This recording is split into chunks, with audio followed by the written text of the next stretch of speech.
ప్రజల తిరుగుబాటు ప్రజలు గాని కండెర్ర చేస్తే మీ ఊర్లోనే మీకు పుట్టుగతులుండవు. ఈ విషయం మీరు గుర్తుపెట్టుకోండి.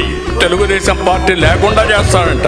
నిన్ను పుట్టించిన దేవుడు వల్ల కూడా కాదు. కబద్దార్, జాగ్రత్తగా ఉండమని హెచ్చరిస్తున్నా.